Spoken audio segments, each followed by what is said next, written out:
voulons recevoir ta parole car la Bible dit l'homme ne vivra pas seulement de pain, mais de toute parole qui sortent de la bouche de Dieu. Ma prière est que chacun de nous reçoit ce que tu as promis pour lui ce matin, ce que tu as réservé. Oui, ouvre-nous l'esprit pour comprendre ta parole. Ouvre-nous, Seigneur Dieu, cet entendement au nom de Jésus-Christ. Amen. On reste debout, nous prenons la Bible dans 2 Pierre chapitre 3, verset 18. Mais croissez dans la grâce et dans la connaissance de notre Seigneur et Sauveur Jésus-Christ. À lui soit la gloire maintenant et pour l'éternité. Amen. Amen. Nous pouvons nous asseoir. Nous pouvons acclamer pour la parole de Dieu ce matin. Je vois tout le monde est dans la joie, tout le monde est heureux.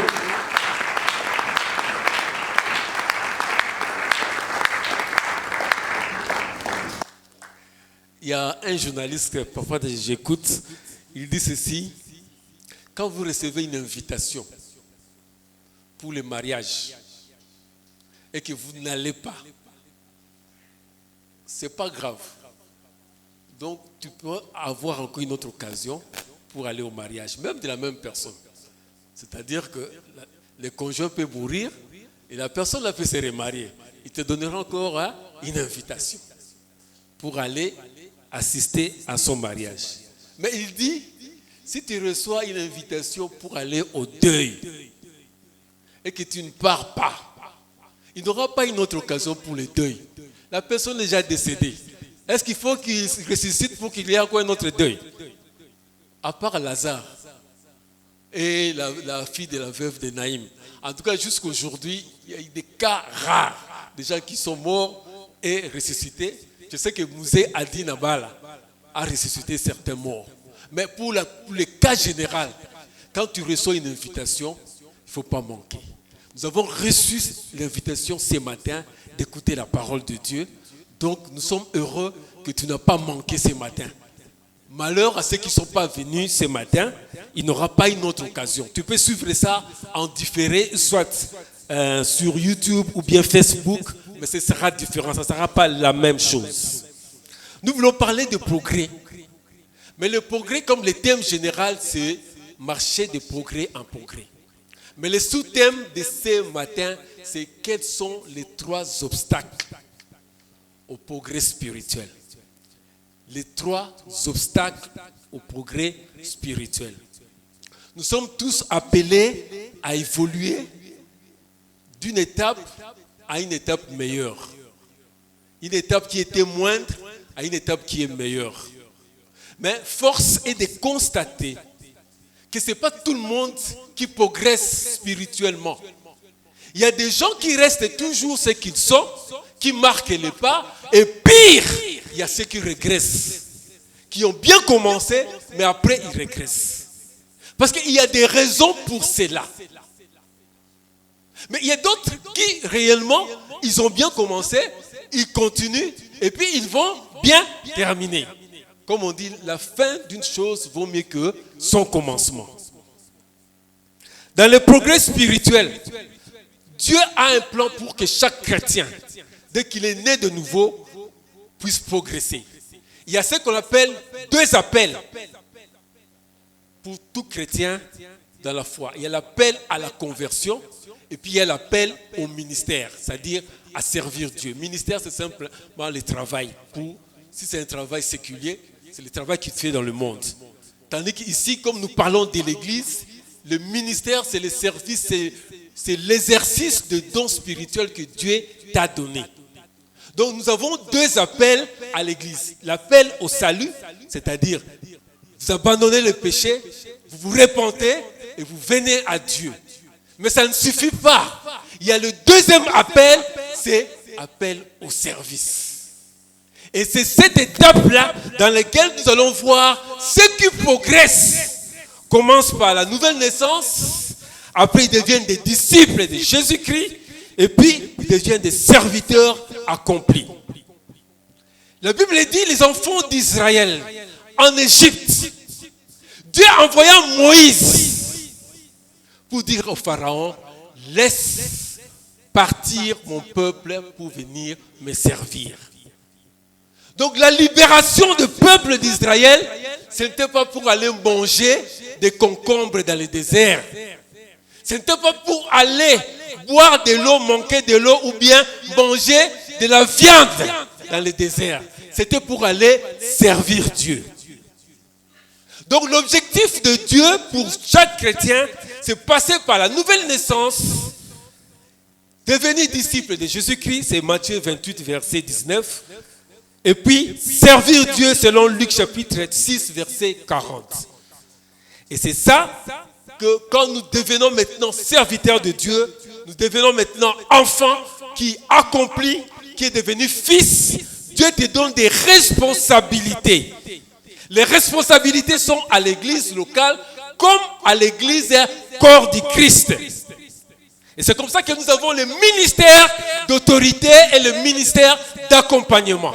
Je suis en train de faire un rappel.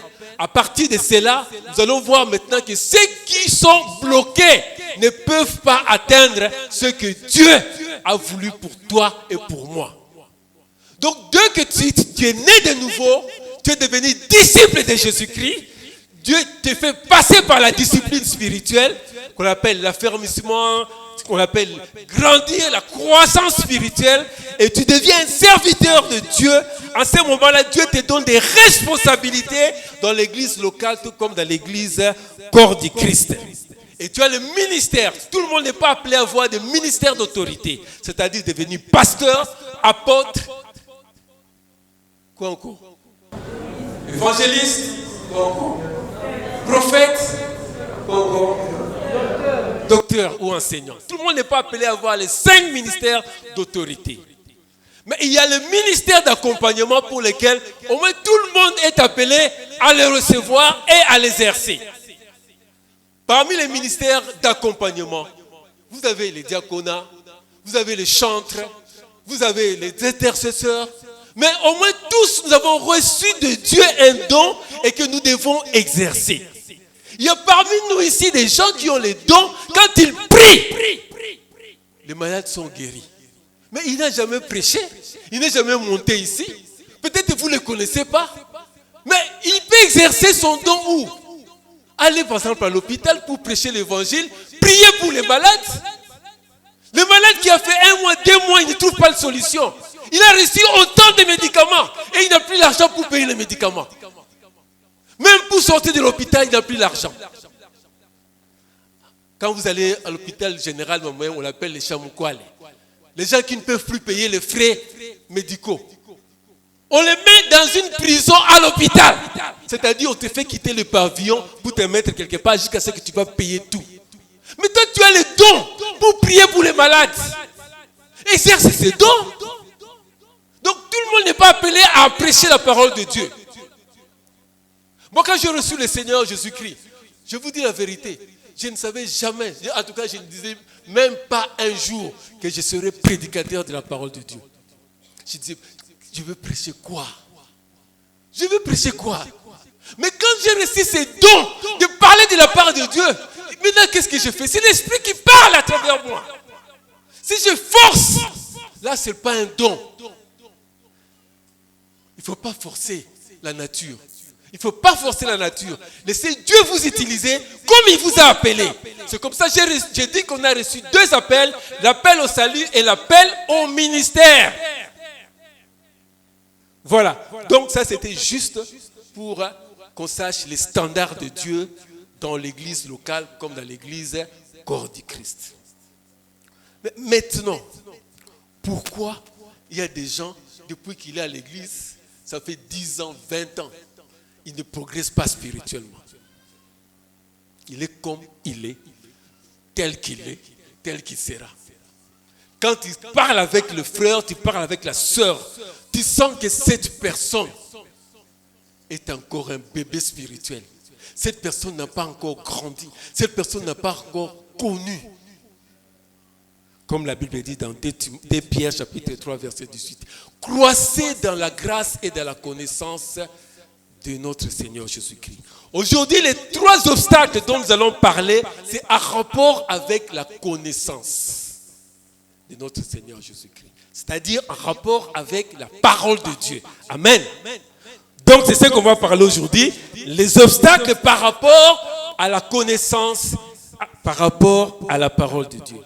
Alors comme il y a 3 colonnes, on va prendre la colonne 1 qui sera le premier obstacle, la colonne 2, deuxième obstacle, et puis la colonne 3, troisième obstacle.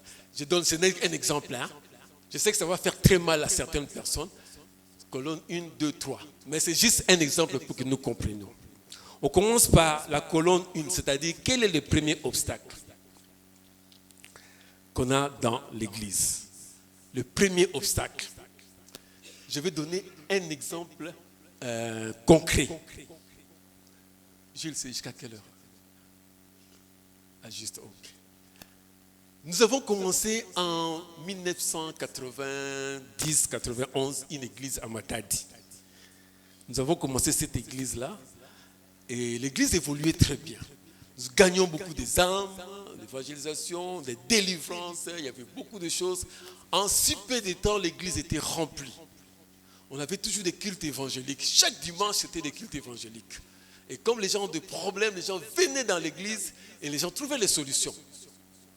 Alors, un certain jour, pendant qu'on était en train de prier, à la fin de la prédication, les bergers, parce qu'à cette époque-là, on appelait encore des bergers, et tout le monde n'était pas pasteur, c'était des bergers, il a fait l'appel à recevoir Jésus-Christ.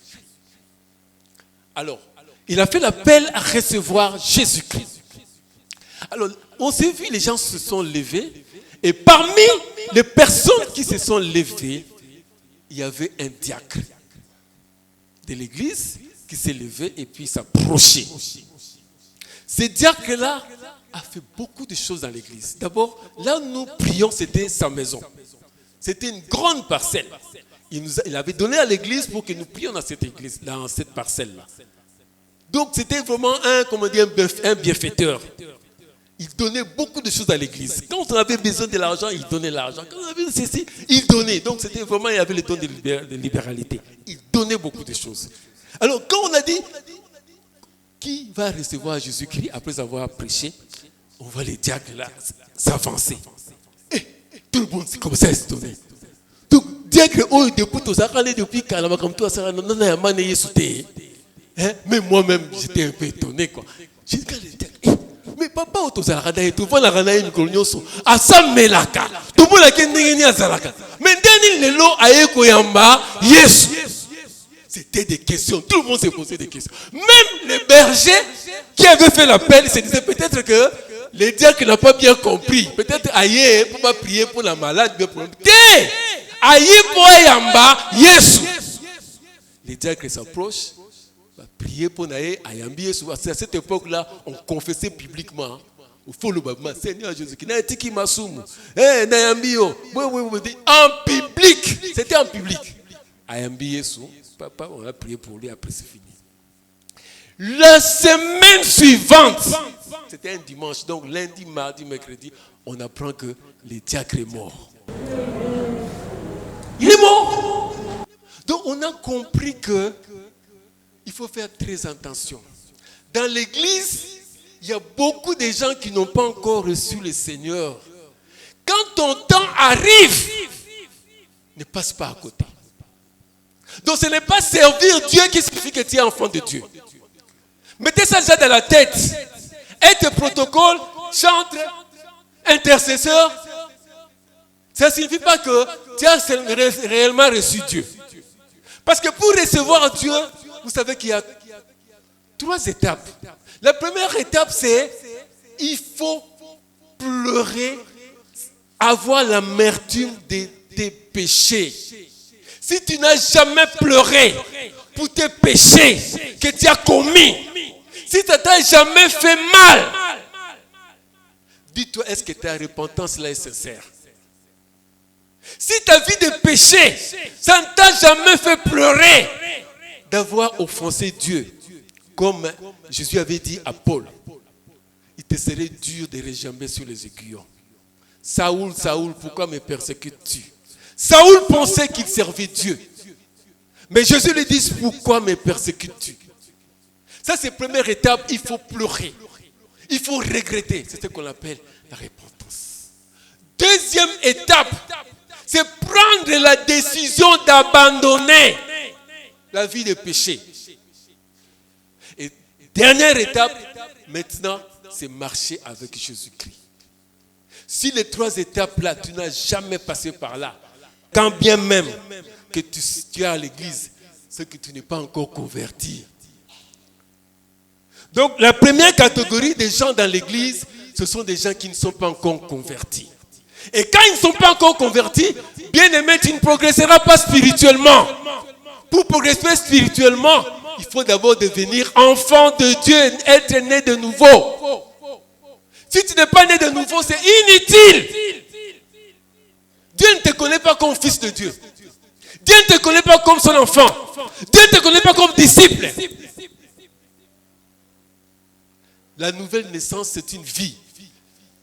Ce n'est pas, comme je dis là souvent, on montre aux autres ce que je suis. Non, c'est une vie. Et ceux qui viennent à l'église, généralement, ont reçu quoi? L'invitation. Parce que l'église, c'est comme l'arche de Noé. Dans l'arche de Noé, on a quoi? Les animaux impurs et les animaux purs. Dieu dit à Noé, fais entrer par paire, c'est-à-dire par couple. Les animaux purs devaient être au moins 7 et les animaux impurs. Donc dans l'église, nous sommes appelés ici à évangéliser et à amener tout le monde. Les koulouna, les fumeurs, les impudiques, les voleurs, leur place c'est à l'église. Hein, papa blesse. Amenez-les tous. Ce n'est pas nous qui allons les convertir, c'est le Saint-Esprit. C'est pourquoi les diacres là, qui pensaient être chrétiens, mais il était un païen, le jour qu'il a reçu le véritable évangile, le diacre s'est converti. Et c'était son temps. S'il avait passé ce temps-là, il allait mourir la semaine sans être enfant de Dieu. Alors que Nelly fait l'eau. L'enfer existe. Avec tous ces faux messages qu'on a aujourd'hui, que l'enfer n'existe pas. L'enfer existe.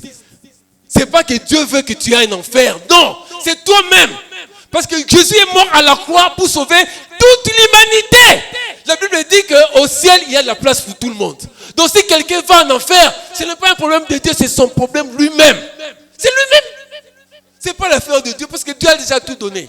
Éphésiens 2, chapitre 8. C'est par la grâce qu'on est sauvé au moyen de la foi. Dieu offre la grâce de salut, et toi-même, par la foi, tu acceptes cette offre-là. Donc à l'église, on a besoin de tout le monde.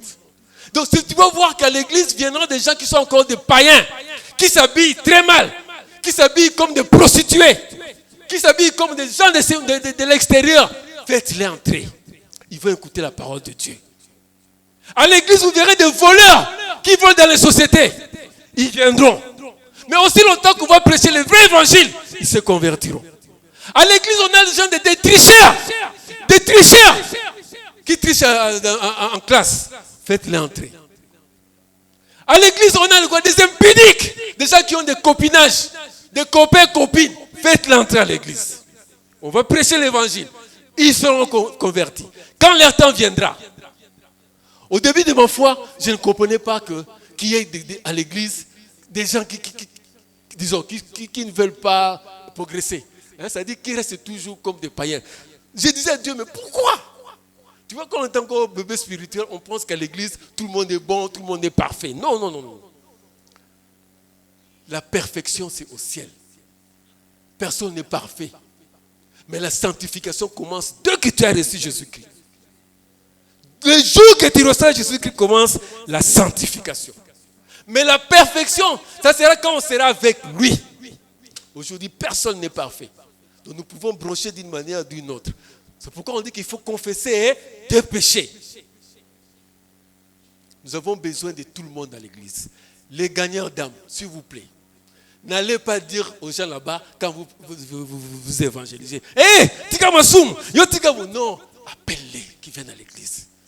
On va prêcher l'évangile. Parce qu'ils disent, ah, son dans l'église, la Bible, on nous juge. Appelle-les. Tu dis, viens, le Seigneur a besoin de toi. C'est comme ça, il y a la parabole où on devait jeter les filets on a pris des poissons qui étaient des comestibles et des non comestibles. Donc on prend tout. C'est ça l'église. L'église, c'est l'arche de Noé. On a besoin de tout le monde. Parce que le message de salut concerne tout le monde. Donc ceux qui sont dans les premières colonnes ne peuvent progresser que quand ils se convertissent. Mais s'ils ne se convertissent pas, ils vont rester toujours païens, mais en étant venus dans l'église. Donc c'est tout à fait normal, non? À l'église, il y a encore des païens. Mais tant que tu restes païen, tu ne vas jamais progresser spirituellement. Et comme tu ne progresses pas spirituellement en tant que païen, qu'est-ce que tu vas faire? Comme d'habitude, les païens sont attirés par ce que je peux appeler les regroupements linguistiques, les regroupements sociaux, les regroupements professionnels. Vous savez, les païens, ils amènent souvent ces habitudes qu'on a sociologiques dans le monde, dans l'église. Aussi longtemps qu'il reste païen, il va se regrouper entre les gens de même côté, les gens qui ont la même vision. Cette histoire de regroupement linguistique, par exemple, ceux qui parlent le Kikongo sont entre les Kikongophones, qui parlent le Swahili entre les Swahiliphones, qui parlent le Tshuluba entre eux, ou Lingala, ou quoi. Ces histoires-là, c'est dans le monde. Les gens peuvent venir avec ça dans l'église. Dans les années 90, j'avais monté mon centre médical à Mombele. Vous connaissez Mombele, hein? Ici à Mombele. Un centre médical, j'avais monté là-bas. Et Mombele, c'est habité par les ressortissants des grands bandes, les Bateke et les autres là. Je n'avais pas beaucoup de malades qui venaient à l'hôpital. Alors un jour, un des malades est venu me voir et me dit, docteur, toi tu es de quelle origine? Tu es d'où? Hein? Il me pose la question. Je ne pouvais pas dire que je ne suis pas de Bandundu. Sinon, si je l'ai dit, c'est fini. Hôpital, il a la vie, tu vas te voir. Le Saint-Esprit m'a donné la sagesse pour répondre à tous ces malades. Vous savez, à notre époque, nos parents voyageaient partout, non? Hein? Ce qu'on appelle l'imitation. Oui. Alors, pendant la mutation, mes parents étaient au Bandundu aussi, à Kikwit. C'est là que je suis né. Donc, je suis né à Kikwit, avec l'imitation. Alors, j'ai seulement répondu à tous ces gens, les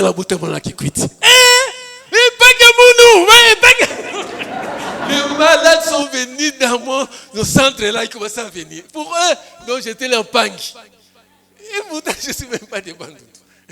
Parce que je suis né à Kikwit pour eux, donc je suis leur frère. Et ils commençaient à fréquenter. J'avais plein de malades là. Les gens venaient. J'ai compris, c'est ça. Les païens, c'est ça toujours, c'est entre eux. C'est ça qui détruit. Comment vous allez progresser spirituellement? Comme moi, je suis médecin, donc je vais être toujours avec les médecins. Avec Dr Serge, avec Dr Jeff, avec Dr Anaclé. Non, je dois être avec tout le monde. Mais il y a des gens comme ça.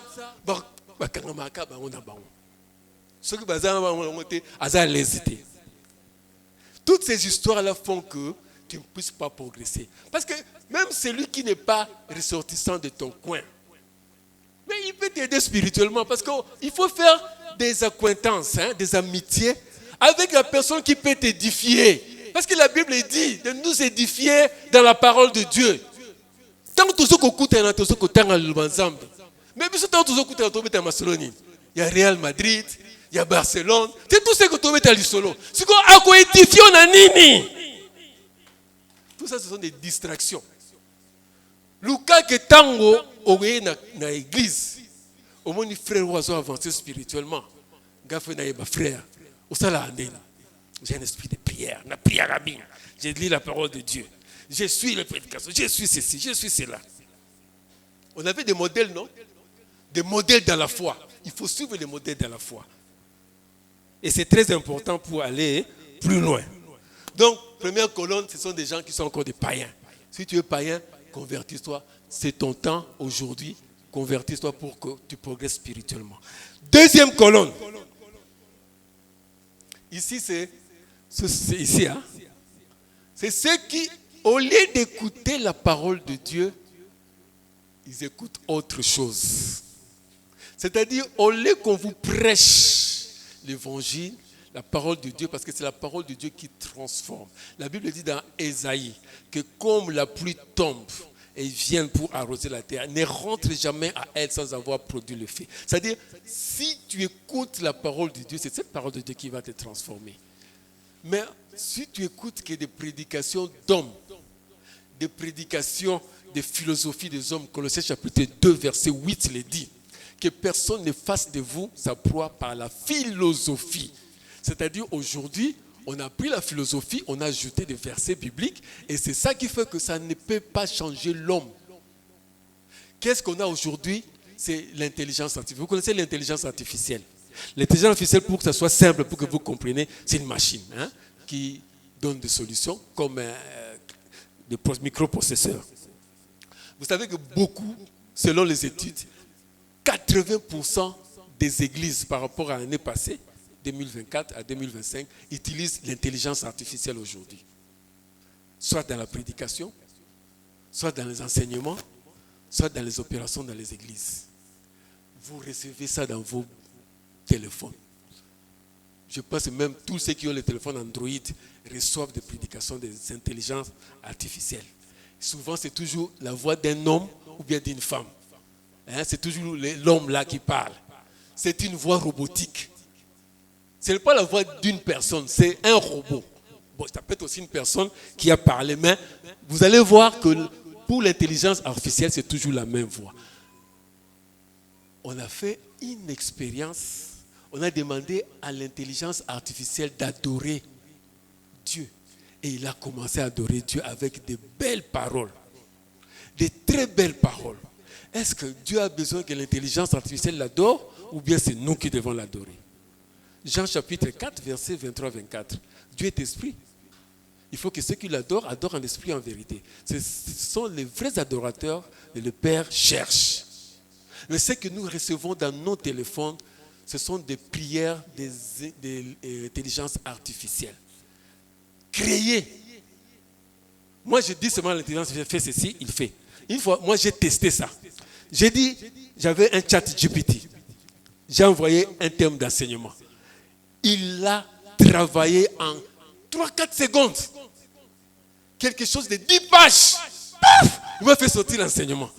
Je regarde, j'ai commencé à lire. C'était bien, mais il y avait des erreurs doctrinales aussi. Mais vous, ce qu'on vous envoie là, il y a des erreurs aussi. Comme ce n'est pas la parole de Dieu que vous attendez. Mais attendez-vous aussi que vous n'allez pas grandir aussi dans la foi. Pour grandir dans la foi, il faut que vous écoutez la parole de Dieu, la véritable. Éphésiens chapitre 4, verset 11 jusqu'à 15 là-bas. C'est-à-dire que Dieu a donné le ministère pour que nous ne soyons pas comme des enfants ballottés par le vent, à tout vent. C'est-à-dire que quand on a une telle doctrine, on va là-bas, on va à gauche, on va à droite. Et finalité, c'est quoi? On ne grandit pas. On reste quoi? Bébé spirituel dans la foi. Parce que vous n'écoutez pas la parole de Dieu, mais vous écoutez la parole d'homme. Vous recevez le message de l'intelligence artificielle. Discernez, examinez. L'intelligence artificielle a changé la prière de notre Père. Là, on dit, donne-nous aujourd'hui notre pain quotidien. Si vous demandez à l'intelligence artificielle, il va écrire ceci. Donne-nous aujourd'hui notre pain quotidien et le pain de demain. C'est comme ça qu'il va répondre. Alors, si tu ne lis pas la Bible, tu vas prier comme ça et en même temps, tu fais entrer cet esprit-là. Parce que ce n'est pas innocent. Je vous dis, si Elon Musk a dit que le monde est entré dans une ère dangereuse parce qu'on ne maîtrise plus l'intelligence artificielle. Personne ne le maîtrise aujourd'hui. Personne. Personne ne maîtrise l'intelligence artificielle. Maintenant, on a fait entrer ça dans l'église. L'intelligence artificielle était à la base d'un crash d'avion. Un avion qui est tombé. Parce que l'avion commençait, selon ce que l'intelligence artificielle savait, dès que tu arrives à moins de 10 mètres, ça dit que tu veux atterrir. Or, le pilote voulait démontrer que son avion est sûr, il peut être à 10 mètres, puis il va redécoller, aller encore plus loin. Il arrive à 10 mètres, il essaye de changer pour monter. L'intelligence artificielle refuse. Pour lui, tu dois atterrir. Il essaye de changer. Non. L'Éternel dit, tu dois atterrir. Or, là-bas, il n'y avait pas de piste, c'était la forêt. L'avion a craché, les gens sont morts. Intelligence artificielle. La Bible, maintenant, spirituellement, c'est ça qui est dangereux. Écoutez la prédication. Si vous n'écoutez pas la parole de Dieu, vous allez écouter les gens de ce monde. Et les gens de ce monde vont vous donner la mort. Il n'y a que Christ qui donne la vie. Il n'y a que la parole de Dieu qui donne la vie. Donc nous devons rechercher la parole de Dieu. Pour progresser, ce n'est pas avec les paroles d'hommes. C'est avec la parole de Dieu. Jean 14, verset 6. Je suis le chemin, la vérité et la vie. Si tu veux avoir la vie, il faut écouter Jésus-Christ. Aie le temps de passer dans la lecture et la méditation de la parole de Dieu. Maintenant, dernière étape. Ça, c'est l'étape la plus dangereuse. Parce que première étape, ils peuvent se convertir. Ça veut dire que ce sont les païens. Deuxième colonne, ce sont les convertis, mais qui n'écoutent pas la parole de Dieu, mais qui écoutent la parole d'homme ou bien l'intelligence artificielle. Mais la dernière colonne ici, c'est la plus dangereuse. La plus dangereuse. Bien-aimé, il ne faut pas être là. Il ne faut pas être là, dans cette dernière colonne. C'est quoi cet obstacle ici? Ce sont des gens qui ont évolué dans l'église. Après, ils commencent à régresser. On les appelle des renégats. Le terme biblique, c'est renégats. C'est-à-dire qui ont abandonné la foi, mais ils continuent à venir toujours dans l'église. Et comme ils vont continuer à venir dans l'église, qu'est-ce qu'ils vont faire? Ils vont tout faire pour s'accaparer de la direction de l'église. S'ils n'aiment pas le pasteur Alexis, ils feront tout pour faire partir le pasteur Alexis et les remplacer par un autre. Donc ce sont des groupes de gens qui deviennent influents dans l'église. Ils ne progressent plus, ils régressent et leur objectif, l'église est devenue quoi? Un business. Surtout les églises qui ont beaucoup d'argent. Quand tu es proche du pasteur, tu sais qu'on va te donner une villa, on va te donner une belle voiture, on va te donner ceci, cela. Donc, dans ces églises-là, où il y a beaucoup d'argent, ces troisième catégories ici sont très dangereuses. C'est eux maintenant qui font tout pour que le pasteur soit dans leur groupe. Ils n'aimeront jamais un pasteur qui prêche la vérité. Un pasteur qui fait toujours selon leur volonté. Surtout les conseils paroissiaux. Les conseils paroissiaux, là, c'est toujours ce qu'ils dictent. Le pasteur, tu dois suivre. Sinon, démission. Nous devons faire attention. Ceux qui ne progressent pas deviennent un fardeau pour l'Église. Ceux qui ne progressent pas deviennent une charge. Et c'est eux qui critiquent toujours. C'est eux qui parlent toujours du mal. C'est eux qui disent toujours que rien ne va dans l'église. C'est eux qui comparent toujours notre église par rapport à une autre église là-bas. C'est eux qui disent toujours, le pasteur, tu ne fais pas comme les autres. Parce que eux, ils veulent que l'église soit conduite selon eux et non selon Dieu. Vous n'allez jamais progresser. Au contraire, vous allez vers la perte, la perdition.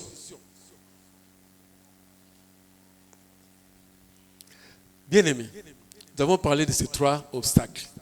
Mais maintenant, nous devons trouver la solution. Parce que j'ai montré les standards. C'est qu'on est né de nouveau, on devient disciple, et puis on appelle au service pour servir Dieu selon les dons spirituels que tu as reçus, que tu dois l'exercer dans l'église locale ou dans l'église corps de Christ.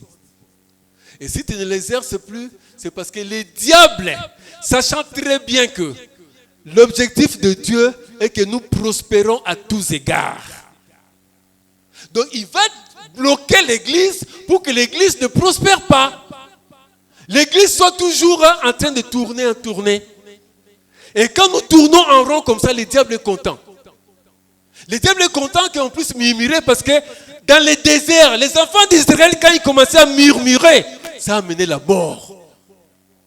Les enfants d'Israël ont murmuré dans les déserts et ça a amené la mort. Pourquoi mes problèmes ne trouvent pas de solution? Pourquoi quand le pasteur prie, on ne trouve pas de solution? Pourquoi rien ne marche? C'est ce groupe-là. Très dangereux. Le pasteur peut avoir le contrôle du groupe 1. Il n'y a pas un problème. Le contrôle du groupe 2. Mais le contrôle du groupe 3, c'est difficile. Tu vas dire, tu veux les chasser. Tu ne peux pas les chasser. À moins que ce soit à ton église comme certains qui chassent. Hein? Aujourd'hui, ils chassent. Mais ça aussi, ce n'est pas ça la solution. Tu ne peux pas chasser tout le monde. Donc, nous sommes obligés de trouver une solution pour que l'église progresse. La première solution, c'est quoi? On s'est dit, nous devons nous humilier. Nous humilier d'abord. L'humilité est très importante. L'humilité précède la gloire. Si tu ne t'humilies pas devant Dieu, sache que ton orgueil t'amènera à la ruine. De croire que non, comme la salle 10 ans, 20 ans, 30 ans d'église, tu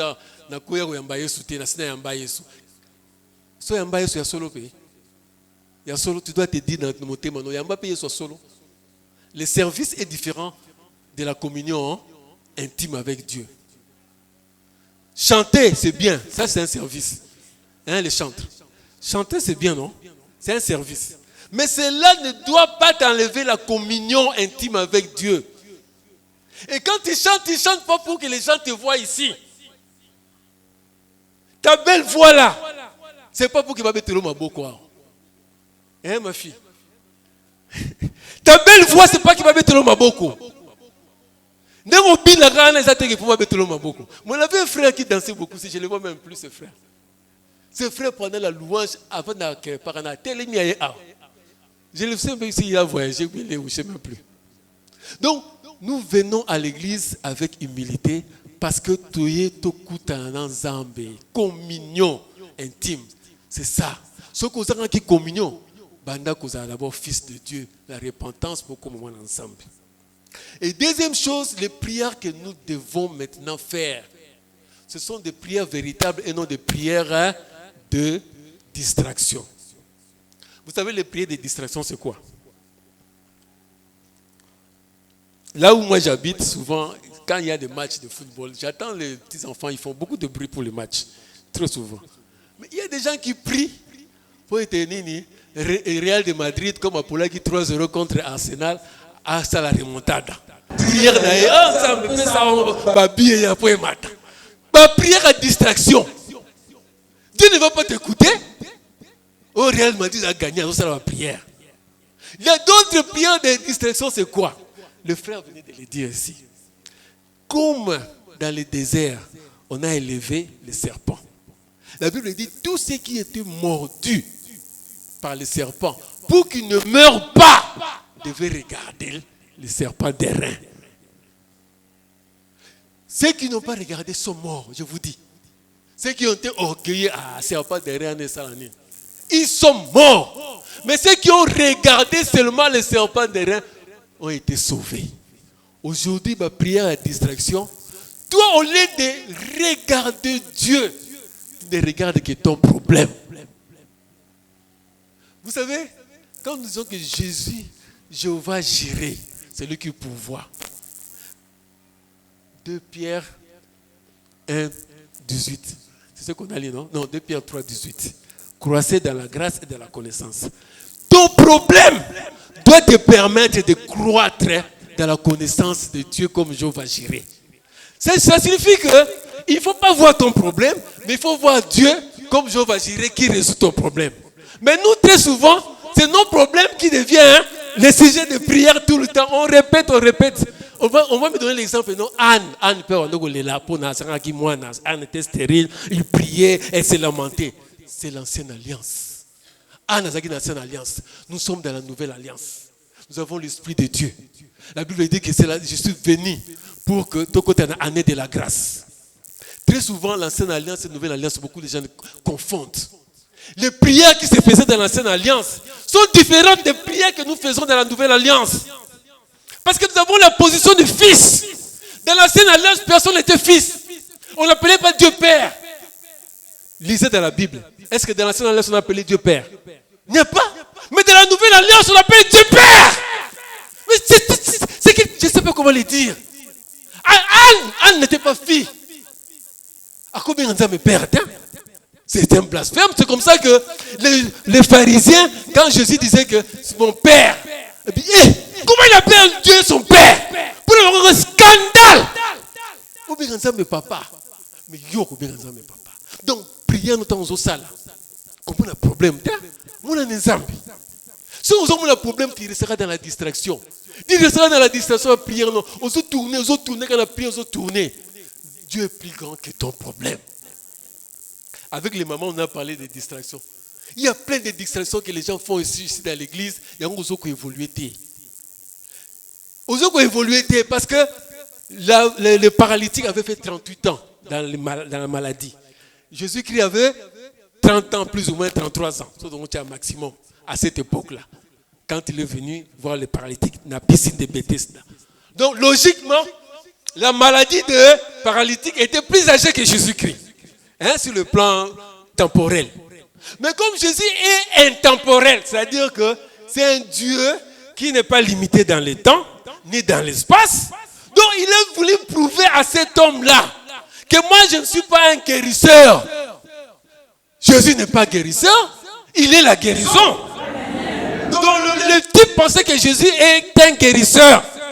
Ou voire même celui qui va l'aider pour le jeter dans l'eau. Ne vois pas ton problème. Ce sont des prières de distraction. Vois Jésus-Christ.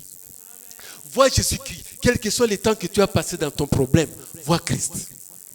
Qu'il se révèle en toi comme Jéhovah Jireh, Jéhovah Rapha, Jéhovah qui je ne sais pas quoi. Qu'il se révèle en toi comme celui-là. Dis-lui, Seigneur, moi je ne vois pas mon problème. Comme on dit, qui es-tu montagne devant Zorobabel? Qui es-tu montagne? Nos prières de distraction, ce sont des montagnes. Il y a ça montagne dans les Colombois. Enfin, dernière chose, les renégats. Renégats. Bata oyo. Ceux qui veulent m'aber pour la pasteur, vous conseillez un pasteur pardon. Je l'ai dit. Ceux qui veulent m'aber pour la pasteur, au quoi évoluer. Celui-là, les nuits des nuits, il prie pour cette église. Bino awa, vous avez tonga tongae, qui nous seigneur pardon. Entre avec lui, c'est la selle dans sa chambre et dans son bureau. Tu lui dis, pasteur, pardonne-moi. Pardonne-moi. J'ai parlé du mal de toi. J'ai parlé du mal de l'église. Pardonne-moi. Le pasteur va pardonner. C'est son ministère, il va pardonner, il va prier pour toi. Mais aussi longtemps que tu restes comme renégat, tu détruis toi-même. Tu ne vas pas détruire l'église. L'église va évoluer. Toi, tu vas rester. L'église évoluera. Parce que nous devons marcher de progrès en progrès. 2025 va bientôt prendre fin. Et puis, on va entrer en 2026. Mais toi, tu seras toujours comme renégat. Et ta fin, c'est quoi? C'est l'enfer. C'est l'enfer. Tu as un problème avec quelqu'un. Si je termine par là. Ancien Nico, pardon, Yaga. Je termine par ici, s'il vous plaît. Voilà ancien Nico là. Hein? Bien, ancien Nico Nangaï. Hein? Regardez-moi bien, c'est le dernier exemple que je donne. J'ai un problème avec ancien Nico. Tout le banarate, tout soana, bilé, d'église, et chacun vous soigne, qui pente quoi. Qui peut mouningate. Si quoi, ancien Nico a koufi, n'a pas na koufi. Tu comptes dans l'eau là. Le racine dans l'eau, on est tous à réconcilier. Tu comptes dans l'eau là. Quand tu as dit dans ma belle, nous sur la tête, tu peux cara. Tu côté là. Le racine dans l'eau là, on est tous à réconciliation. Tu comptes aller en enfer. Ok, tu vas aller en enfer seulement parce que tu n'as pas pardonné. Il y a des gens qui ne pardonnent pas. Pardonne. Et puis tu avances. La Bible dit quoi? Recherchez la paix avec tous. Cela dépend de vous. C'est ce que la Bible dit. N'aie pas de problème avec ton frère ni ta soeur ici. Ce problème est allé écouter la naïe. Soka l'émission te yo, on s'est libéré nao, ou avancer. Hein? Ou avancer. Pourquoi tu ne vas pas progresser? Nous devons progresser dans l'église. On doit que 2026, 2025, tout le monde a un changement spirituel. Et comme Gaius était un disciple de l'apôtre Jean, la Bible dit que, bien-aimé, je souhaite que tu prospères à tous égards et sois en bonne santé comme prospère l'état de ton âme. Gaius était comme Timothée pour Paul. Et l'apôtre Jean avait envoyé Gaius à l'église de Pergame. C'est là qu'il était responsable aussi. Et comme Dieu veut que nous prospérons sur tous égards, ne sois pas un obstacle. Ni toi-même, parce que Dieu a chaque obstacle. Parents ont un obstacle, obstacle zané yo moko to telemi to zobondela. Telemi to zobondela.